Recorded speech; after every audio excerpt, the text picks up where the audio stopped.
والصلاة والسلام على من لا نبي بعده ونشهد أن لا إله إلا الله وحده لا شريك له إلها واحدا أحدا صمدا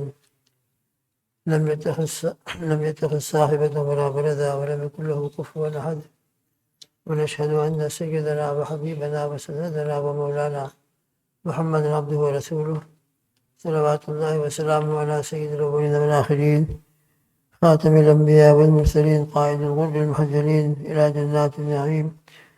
سيدنا محمد وعلى آله وأصحابه وأزواجه وأتباعه أجمعين وبارك وسلم تسليما كثيرا كثيرا كثيرا. أما بعد فأعوذ بالله من الشيطان الرجيم. بسم الله الرحمن الرحيم. الحمد لله رب العالمين الرحمن الرحيم. صدق الله العظيم وصدق رسوله النبي الكريم ونحن على ذلك لمن الشاهدين والشاكرين والحمد لله رب العالمين. بزرگان محترم،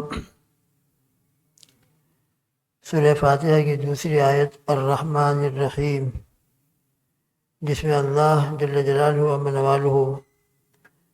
کی رحمت کا تذکرہ ہے۔ صحیح بات تو یہ ہے کہ ہم اللہ کی رحمت ہی سے چل رہے ہیں، اللہ ہی کی رحمت سے ہم زندہ ہیں، ورنہ ہمارے گناہ اور ہمارے بدعمالیاں اللہ ہی نے ان پر پردہ ڈال رکھا ہے اور اپنی رحمت سے ہم کو معاف فرماتے رہتے ہیں۔ تو رب ذوالجلال کے فضل اور رحمت سے یہ ہماری زندگی کا مسئلہ چل رہا ہے۔ اللہ کرے اور اللہ اپنا فضل فرمائے قبر کے اندر بھی رحمت کا معاملہ ہو اور میدان محشر کے اندر بھی۔ اللہ کی رحمت کے بارے کے اندر مختلف روایتیں احادیث مبارکہ میں ذکر کی گئی ہے، کچھ واقعات بھی ذکر کیے گئے ہیں۔ چنانچہ ایک واقعہ متفق علیہ بخاری مسلم شریف کے حوالے سے مشکوٰۃ شریف میں نقل فرمایا ہے، عن عمر بن الخطاب رضی اللہ تعالیٰ عنہ قال قدم علی النبی صلی اللہ تعالیٰ علیہ وسلم صبی۔ حضرت عمر بن خطاب رضی اللہ تعالیٰ عنہ سے روایت ہے کہ رسول اللہ صلی اللہ تعالیٰ علیہ وسلم کے پاس کچھ قیدی لائے گئے۔ فَإِذَا امرأة من الصبی، قیدیوں کے اندر ایک عورت بھی تھی، قد تحلب ثدیها تسعى، اتفاق سے اس عورت کے پاس اس کا بچہ نہیں تھا۔ فی نفسی، اس کا بچہ تو تھا لیکن اس وقت اس کے ساتھ نہیں تھا، اور اس کے سینے کے اندر دودھ بھرا ہوا تھا۔ آپ جانتے ہیں کہ بچے چھوٹے چھوٹے جب ہوتے ہیں، شیر خوار بچے، تو وہ اپنی ماہی کا دودھ پیتے ہیں، اور ماہی کے دودھ سے اللہ پاک ان کی پرورش فرماتے ہیں۔ اب اس کے سینے میں دودھ تو ہے مگر بچہ موجود نہیں ہے، تو بچے کی محبت اس کے اوپر اتنی غالب ہے اپنے بچے کی کہ بچہ اس کا موجود نہیں، اس کے اولاد موجود نہیں، تو دوڑ رہی ہے۔ تسعى اذا وجدت صبیا من فی الصبی صبیا فی الصبی اخذته فالصقته ببطنها وارضعته، دوڑ رہی ادھر سے ادھر، ادھر سے ادھر۔ قیدیوں کے اندر کہیں اس کو بچہ نظر آ جاتا، چھوٹا شیرخوار بچہ دودھ پیتا ہوا، دودھ پینے کے زمانے والا، تو اس کو اٹھا لیتی اور اس کو اٹھا کر اپنے سینے سے لگاتی اور اس کو دودھ پلانا شروع کر دیتی۔ فقال یہ آپ صلی اللہ علیہ وسلم نے منظر دیکھا، اس عورت کی یہ کیفیت اور اس عورت کی حالت دیکھی۔ فقال لنا النبی صلی اللہ علیہ وسلم اترون هذه طارحة ولدها في النار، فرمایا رسول اللہ صلی اللہ علیہ وسلم نے تمہارا کیا خیال ہے اور تم کیا فیصلہ کرتے ہو، اگر اس عورت کو اس کا بچہ مل جائے تو کیا وہ اپنے اس بچے کو آگ کے اندر ڈالنے کے لیے تیار ہو جائے گی؟ اس کے اوپر تو بچے کی محبت کا یہ غلبہ ہے کہ جو بچہ اس کو نظر آتا ہے بس اپنے ہی بچہ سمجھتی ہے اور اس کو اٹھا کر سینے سے لگا کر دودھ پلانا شروع کر دیتی ہے۔ اگر اس کو اپنا بچہ مل جائے اس وقت سے، تو کیا یہ اپنے بچے کو اٹھا کر آگ میں ڈالے گی؟ تم کیا کہتے ہو؟ فقلنا لا وہی تقدیر، فرماتے ہیں کہ اگر اس کے سامنے آگ جلی ہوئی بھی ہو اور وہ آگ میں ڈالنے پر قدرت بھی رکھتی ہو، لیکن ہم نہیں سمجھتے کہ وہ اپنے بچے کو اس آگ میں ڈال دے گی، جب دوسرے بچوں کے ساتھ اس کا یہ حال ہے شفقت کا اور محبت کا، کہ جس بچے کو دیکھ رہی ہے وہ اس کو دودھ پلا رہی ہے، اس کو محبت سے اپنے سینے سے لگا رہی ہے، تو اس کا اپنا بچہ تو اپنا بچہ ہوگا، اس کے ساتھ تو اس کی محبت کا کیا عالم ہوگا تو اس کا تو اندازہ ہی نہیں ہو سکتا۔ تو جب دوسرے بچوں کے ساتھ اس کی محبت کا اور اس کے شفقت کا یہ عالم ہے اور یہ حال ہے، تو وہ کیا اپنے بچے کو آگ میں ڈالے گی؟ ہم تو نہیں سمجھتے کسی حال کے اندر کہ وہ اپنے بچے کو آگ میں ڈال دے گی۔ وَقُلْنَا لَا وَهِيَ تَقْدِرُ عَلَىٰ أَلَّا تَطْرَحُ، بس یہ واقعہ اور یہ منظر حضور پاک صلی اللہ تعالی وسلم نے جب دیکھا تو حضرات صحابہ کو اللہ کی رحمت کی طرف متوجہ فرمایا، اور اللہ کی رحمت کی طرف متوجہ فرماتے ہوئے ارشاد فرمایا فقال لَلَّهُ أَرْحَمُ بِعِبَادِهِ مِنْ هَٰذِهِ بِوَلَدِهَا، البتہ اللہ سبحانہ و تعالی ارحم الراحمین اپنے بندوں کے اوپر اس عورت سے زیادہ رحم فرمانے والے ہیں کہ یہ عورت جو اپنے بچے پر رحم کرتی، اگر اس کو اپنا بچہ مل جاتا تو اپنے بچے کے اوپر وہ کتنی رحمت کا معاملہ کرتی اور کتنا اس کے ساتھ شفقت کا معاملہ کرتی، اس سے زیادہ اللہ تعالیٰ اپنے ایمان والے بندوں پر رحم فرمانے والے ہیں، اس سے زیادہ اپنے ایمان والے بندوں کے ساتھ رحمت کا معاملہ فرماتے ہیں۔ کتنی رحمت کا معاملہ ہوتا ہے، بڑے بڑے گناہ ہوں چاہے جیسے بھی ہوں، اپنے اعتبار سے انسان کتنا ہی گنہگار کیوں نہ ہو، لیکن جب وہ اللہ کی طرف متوجہ ہو جاتا ہے اور اس کی آنکھوں سے اگر آنسو نکلنا شروع ہو جائے، اپنے گناہوں کا اعتراف کر کے معافی مانگنا شروع کر دے، تو جس طریقے سے بچہ اور ماں، جب بچہ روتا ہے تو بچے کے رونے کی وجہ سے ماں کے سینے کے اندر دودھ جوش مارتا ہے، اور بچے کے رونے کی وجہ سے ماں کے دودھ کے اندر جوش پیدا ہوتا ہے، اور پھر ماں کی ممتا مجبور ہو جاتی ہے کہ وہ بچے کو اٹھا لے اور اپنے سینے سے لگا کر اس کو دودھ پلا دے۔ اس سے زیادہ جب ایک گنہگار بندہ اپنے رب کے سامنے اپنے گناہوں کا اعتراف کرتا ہے اور گناہوں کا اعتراف کر کے معافی مانگتا ہے، اس کی آنکھوں پر آنسو جاری ہو جاتے ہیں، تو جتنا ماں کی ممتا کو جوش آتا ہے اس سے زیادہ اللہ کی رحمت میں جوش پیدا ہوتا ہے، اس سے زیادہ۔ اور پھر اللہ سبحانہ و تعالیٰ اس بندے کی طرف اتنی محبت کے ساتھ اور اتنی رحمتوں کے ساتھ متوجہ ہوتے ہیں۔ اس حدیث پاک کے اندر دیکھیے اس کا ایک منظر بیان فرمایا ہے نبی کریم صلی اللہ علیہ وسلم نے، عن انس رضی اللہ تعالیٰ عنہ قال قال رسول اللہ صلی اللہ علیہ وسلم قال اللہ تعالی یا ابن آدم انک ما دعوتنی ورجوتنی غفرت لک ما کان فیک ولا ابالی۔ نبی کریم صلی اللہ تعالیٰ علیہ وسلم ارشاد فرماتے ہیں، اللہ جل جلالہ عم نوالہ ارشاد فرماتے ہیں، اے ابن آدم انک ما دعوتنی ورجوتنی، جب تک تو مجھ کو پکارتا رہے گا، جب تک تو مجھ سے معافی مانگتا رہے گا اور مجھ سے امید رکھے گا، نا امید نہیں بنے گا، غفرت لک ما کان علی ما کان فیک، تو میں تیری مغفرت کرتا رہوں گا چاہے تیرے جتنے بھی گناہ ہو، جیسے بھی گناہ ہو۔ حتیٰ کہ دوسری ایک روایت میں آتا ہے کہ اگر شرک بھی ہو اور مشرک بھی جو اپنی پوری زندگی، چاہے جتنی بھی زندگی اس کی گزری ہو، 50 سال 60 سال 70 80 سال، حالانکہ شرک سے بڑھ کر دنیا میں کوئی گناہ نہیں ہے، شرک سے بڑھ کر اللہ کے نزدیک کوئی گناہ نہیں ہے، لیکن جب یہی مشرک بھی اللہ کی طرف سچے دل سے متوجہ ہو جاتا ہے اور ایمان لاتا ہے، ایمان لانے کا مطلب کیا ہوتا ہے؟ ایمان لانے کا مطلب یہ ہے کہ وہ اپنے شرک کے پر نادم ہوا اور اپنے شرک سے توبہ کر رہا ہے،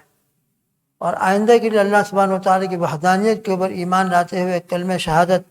اشہد ان لا الہ الا اللہ و اشہد ان محمد رسول اللہ پڑھ رہا ہے، تو ایمان لانا در حقیقت شرک سے توبہ ہے۔ اسی لیے جب کوئی مشرک مسلمان ہونا چاہتا ہو تو جس عقیدے پہ پہلے وہ تھا، جس عقیدے پر تھا، کوئی عیسائی ہے وہ ماشاء اللہ مسلمان ہو رہا ہے، یہودی ہے وہ مسلمان ہو رہا ہے، مشرک ہے وہ مسلمان بن رہا ہے، تو جس کے پاس وہ شہادت پڑھنے کے لیے آیا ہو تو اس کو ذرا وہ سمجھائے کہ بھئی دیکھو ماشاء اللہ اللہ پاک نے آپ کو اس وقت ایمان کی دل کے اندر ایک تڑپ پیدا کی ہے، آپ شہادت پڑھنے کے لیے یہاں پر آئے ہو، تو شہادت کا مطلب کیا ہوتا ہے؟ شہادت کا مطلب یہ ہوتا ہے اپنی اگلی زندگی سے مکمل طریقے سے توبہ کرنا۔ لہذا تم آج تک جن غلط عقائد کے اوپر اپنی زندگی گزار رہے تھے، اللہ کے ساتھ شرک کے اندر مبتلا تھے، عیسائیت کے اندر جو غلط عقیدے تم نے اختیار کر رکھے تھے، حضرت عیسیٰ علیہ السلام کو مقام الوہیت پر بٹھا رکھا تھا، ابن اللہ کہتے تھے، تو یہ اللہ تعالیٰ کی نازل کی ہوئی شریعت اور توحید کے بالکل خلاف ہے۔ خود سورہ مریم کے اندر حضرت عیسیٰ علیہ السلام نے اپنے بارے میں کیا فرمایا ہے؟ قال عبداللہ، بس میں اللہ کا بندہ ہوں، آتانی الکتاب، اللہ نے مجھ کو کتاب دی ہے، رسول بنایا ہے، مبارک بنایا ہے۔ باقی مجھ کو کہیں یہ بھی نہیں کہا گیا ہے، کہیں بھی نہیں کہا گیا کہ تم اپنے قوم کو یوں کہنا کہ تم مجھ کو اپنا معبود بنا لو، اور کہیں مجھ سے یہ نہیں کہا گیا ہے کہ تم اپنے قوم کو یوں کہو کہ جاؤ تم مجھ کو یا میری ماں کو اللہ کے ساتھ شریک کر لو۔ قرآن مجید میں صاف طور پر اس کا تذکرہ آیا ہے کہ قیامت کے دن اللہ تعالیٰ حضرت عیسیٰ علیہ نبی علیہ السلام سے سوال کریں گے، وَإِذْ قَالَ اللَّهُ يَا عِيسَى ابْنَ مَرْيَمَ أَأَنْتَ قُلْتَ لِلنَّاسِ اتَّخِذُونِي وَأُمِّيَ إِلَٰهَيْنِ مِن دُونِ اللَّهِ، جب اللہ نے فرمایا کہ عیسیٰ ابن مریم، کیا آپ نے انسانوں سے یہ کہا تھا کہ تم مجھے اور میری ماں کو اللہ کو چھوڑ کر معبود بنا لو؟ قال سبحانک، عیسیٰ علیہ السلام فرمائیں گے سبحانک، آپ کی ذات پاک ہے، ما یکون لی ان اقول ما لیس لی بحق، میرے لیے حق ہی نہیں تھا کہ میں ایسی بات کہوں جو مجھ کو کہنے کا حق نہیں، میں تو آپ کا بندہ تھا اور آپ کی طرف سے رسول بنا کر بھیجا گیا تھا، ہمیشہ میں نے ان کو اے اللہ آپ کی عبادت کی طرف بلایا ہے، ان کنت قلتہ ما فقد علمتہ، اگر میں نے وہ بات کہی ہوتی جو آپ مجھ سے سوال فرما رہے ہیں تو یقیناً آپ کو اس کا علم ہوتا۔ تعلم ما فی نفسی ولا اعلم ما فی نفسک، کیونکہ آپ جانتے ہیں ان باتوں کو جو میرے دل میں ہے اور میں نہیں جانتا جو آپ کے دل میں ہے، انک انت علام الغیوب، بے شک آپ علام الغیوب ہے، ما قلت لهم الا ما امرتنی، میں نے تو ان سے نہیں کہا تھا مگر وہی بات جس کا آپ نے مجھ کو حکم دیا تھا، ان اعبدوا اللہ ربی و ربکم، کہ تم اللہ کی عبادت کرو جو میرا بھی رب ہے تمہارا بھی رب ہے، وکنت علیہم شہیدا ما دمت فیہم،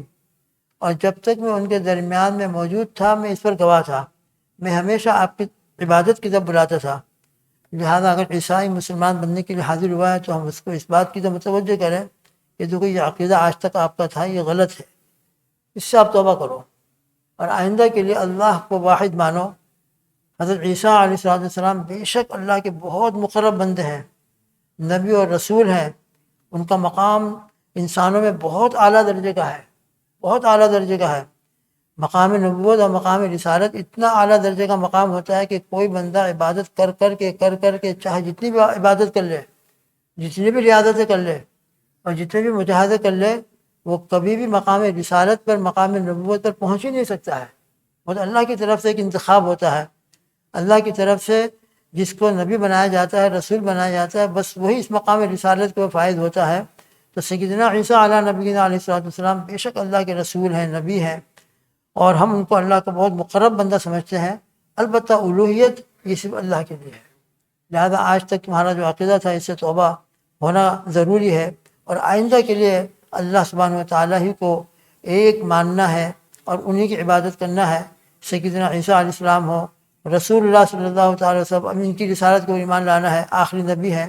اور ان کے علاوہ رسول اللہ صلی اللہ علیہ وسلم کے علاوہ جتنے پہلے انبیاء علیہ السلام گزرے ہیں، حضرت عیسیٰ علیہ السلام، حضرت موسیٰ علیہ السلام، حضرت داؤد علیہ السلام، حضرت یوسف علیہ السلام وغیرہ وغیرہ وغیرہ وغیرہ، تمام انبیاء کے اوپر ایمان لانا ہے،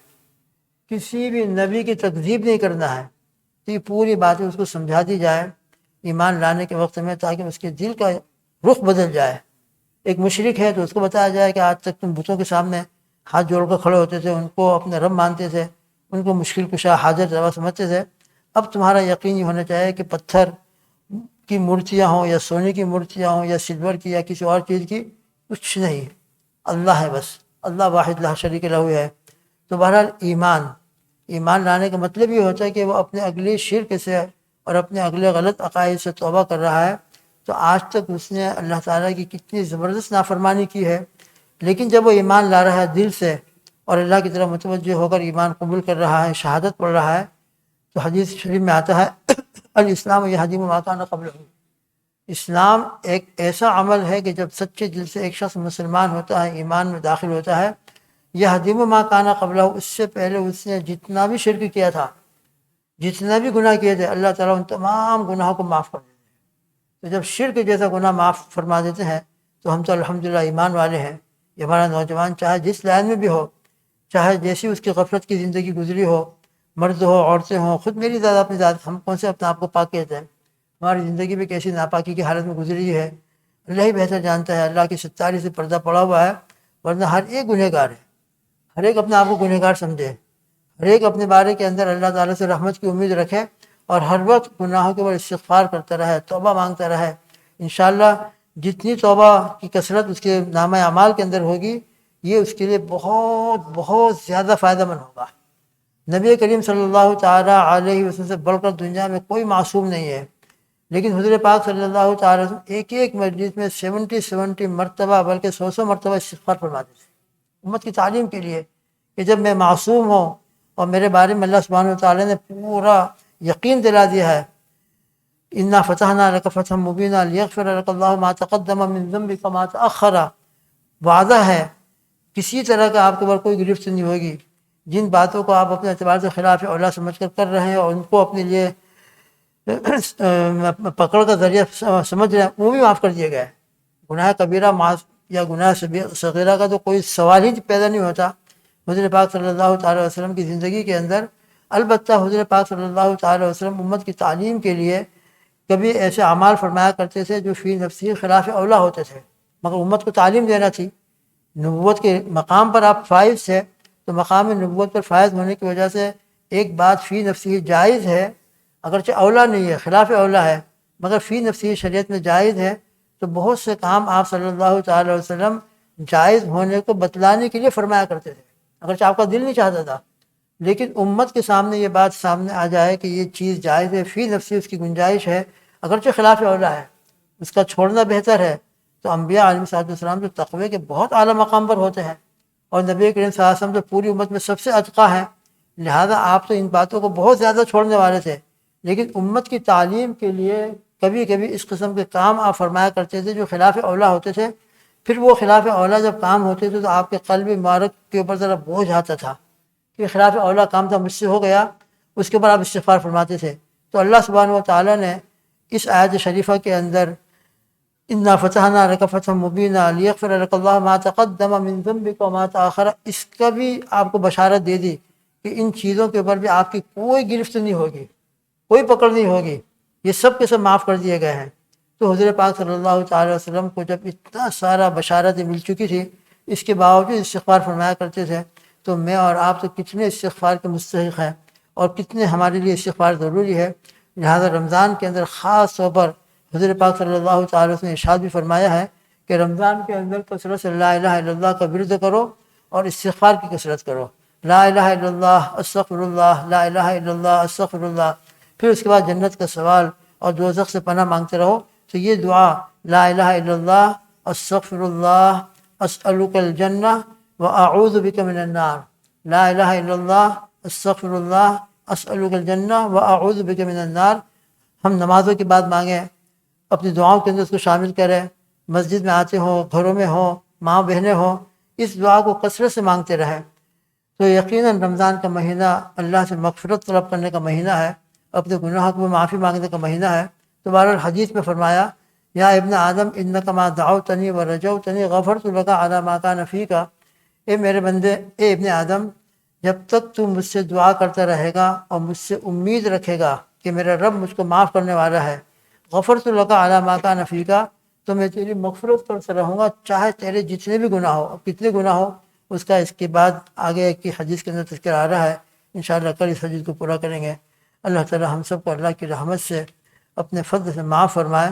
اور اس مبارک مہینے کے اندر مجھ کو بھی اور آپ کو بھی اور امت کے ایک ایک فرد کو کثرت سے استغفار کرنے کی توفیق عطا فرمائیں، اور ہم اپنی زندگیوں کو بدلنے کے فیصلے کریں کہ آئندہ کی زندگی انشاءاللہ اللہ کی عبادت میں، اطاعت میں اور اللہ کی نافرمانی سے بچ کر اپنی زندگی گزاریں گے۔ انشاءاللہ رمضان کے اندر ہم جو دعائیں مانگیں گے، اللہ تعالیٰ سے فیصلے کروائیں گے، انشاءاللہ رمضان کے بعد بھی اس کے یقیناً اثرات باقی رہیں گے۔ اللہ تعالیٰ ہم سب کو اپنے کرم سے، اپنی رحمت سے اپنے محبوب بندوں میں شامل فرما دے اور ہمارے ہر قسم کے گناہوں کو معاف فرما دے۔ درود شریف پڑھ رہے ہیں۔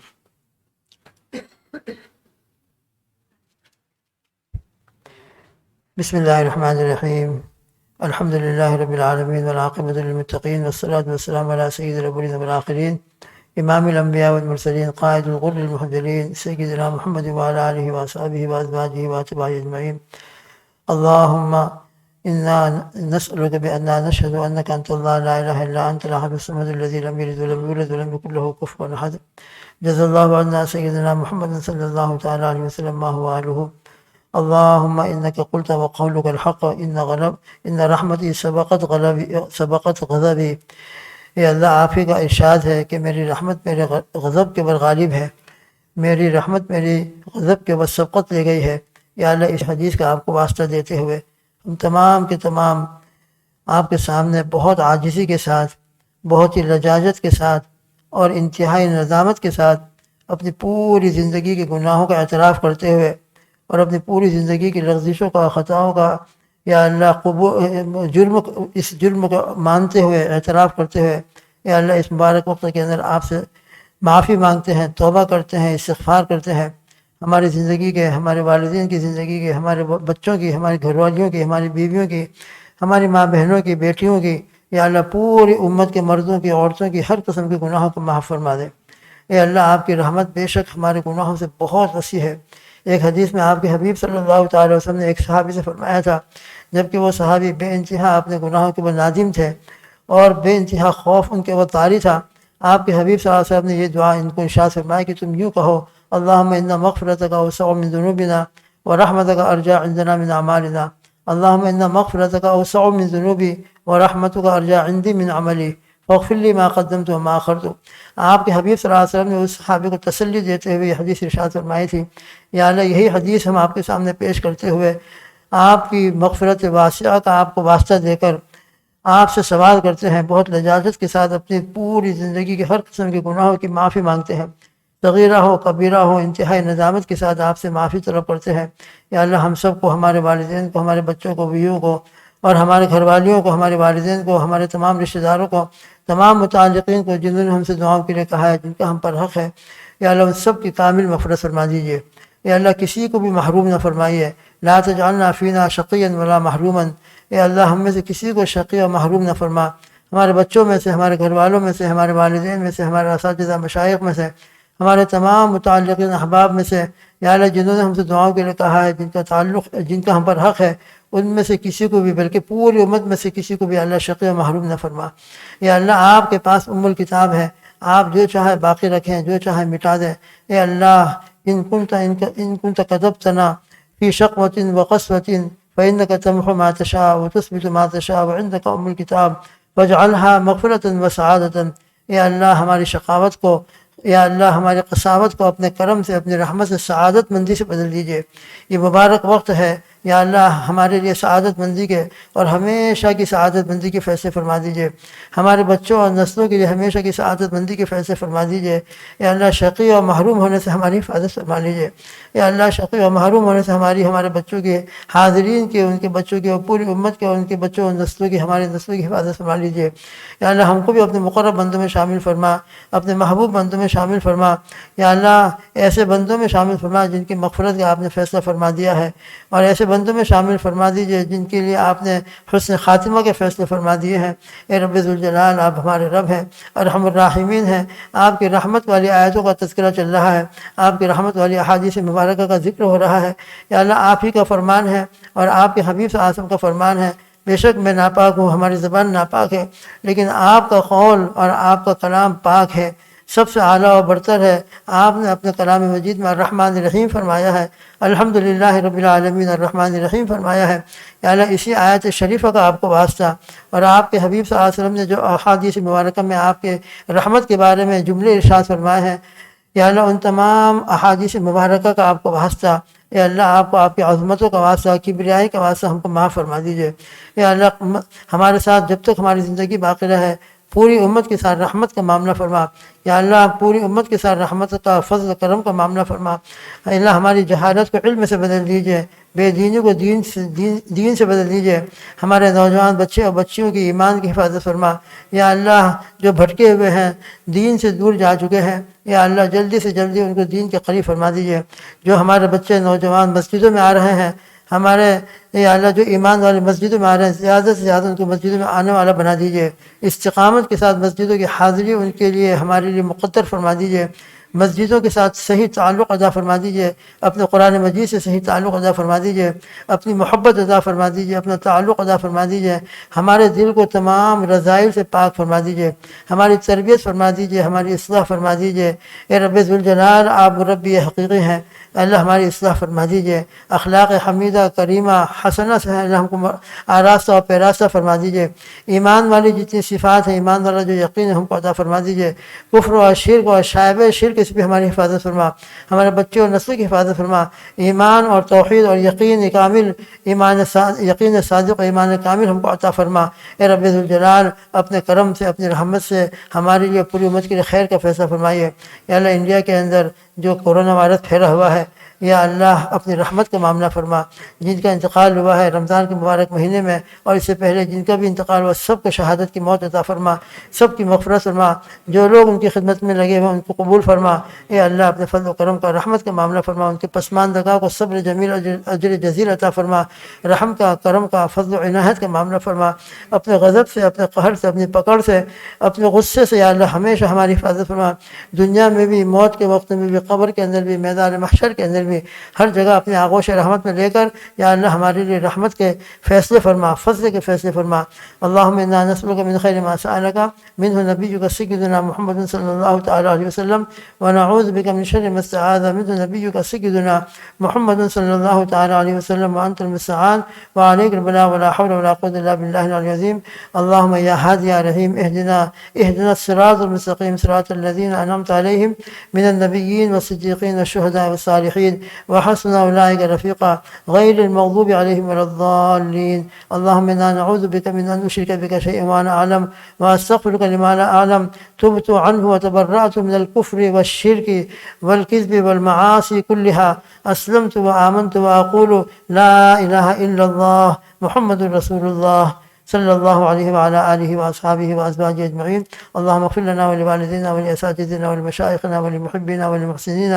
ولمن له حق علینا ولمن اوصانا بالدعاء واغفر اللہم لجميع المؤمنین والمؤمنات والمسلمین والمسلمات الاحیاء منهم والاموات۔ اللہم صل وسلم علی سیدنا محمد وآلہ واصحابہ اجمعین۔ سبحان ربک رب العزة عما یصفون وسلام علی المرسلین والحمد للہ رب العالمین برحمتک یا ارحم الراحمین۔